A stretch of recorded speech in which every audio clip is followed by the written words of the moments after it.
Questão de 2009 da Unicamp vinha com o seguinte texto: o progresso econômico no Brasil na segunda metade do século XIX acarretou profundo desequilíbrio entre poder econômico e poder político.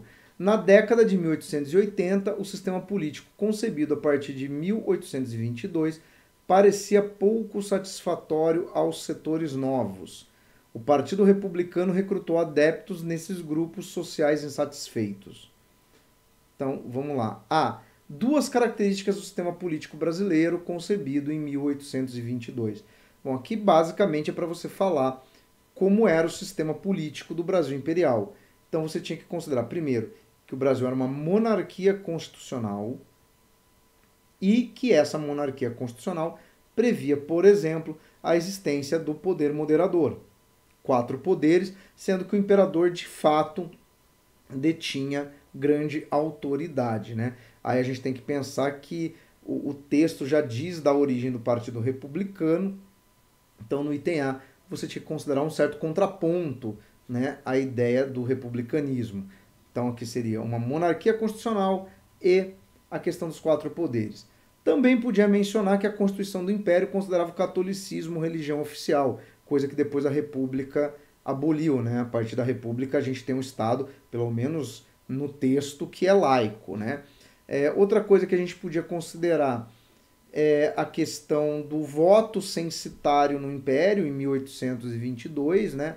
Embora o voto deixe de ser censitário ainda no Império, ele era o sistema criado e que os republicanos não consideravam esse sistema, né? Os republicanos eram favoráveis, por exemplo, ao voto dos homens alfabetizados, como de fato acabou sendo estabelecido, então também podia mencionar isso, né? A questão dos privilégios de nascimento associados à nobreza também eram presentes no sistema político brasileiro de 1822, né? E vão desaparecer com a República, né? Vão ser substituídos por outras formas de privilégio. E a B, quais as transformações ocorridas no Brasil na segunda metade do século XIX que levavam ao desequilíbrio entre poder econômico e poder político? Bom, aqui nós temos o seguinte, no século XIX nós temos uma ampliação na segunda metade da relevância econômica do Sudeste, com a cafeicultura, né, em contraponto ao início do Império, onde o Nordeste açucareiro ainda era a região mais importante, então a gente pode considerar isso. Mas o que isso tem a ver com o poder político, né?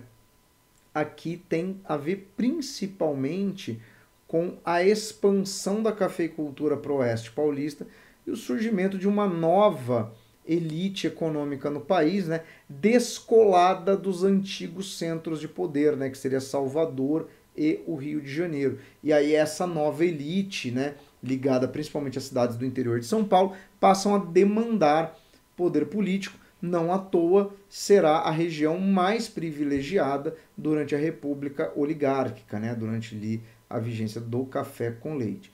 Outra coisa que você podia considerar também, porque quando a gente fala de segunda metade do século XIX, é impossível não lembrar da questão do abolicionismo, né? É que a partir do avanço das medidas abolicionistas, você começa a ter também uma insatisfação, né, nessa elite econômica, ou seja, a elite econômica do Brasil era monarquista porque a monarquia dava suporte à escravidão. Com o avanço das medidas abolicionistas, essa elite escravocrata se afasta dos ideais monárquicos e se vê representada no Partido Republicano. Então, também podia falar disso, né? Desse afastamento da monarquia com relação a essa elite escravocrata. E isso, obviamente, culmina com a proclamação da República, apoiado por essa elite de fazendeiros. Então, aqui nessa questão da Unicamp, tinha que refletir sobre esses elementos.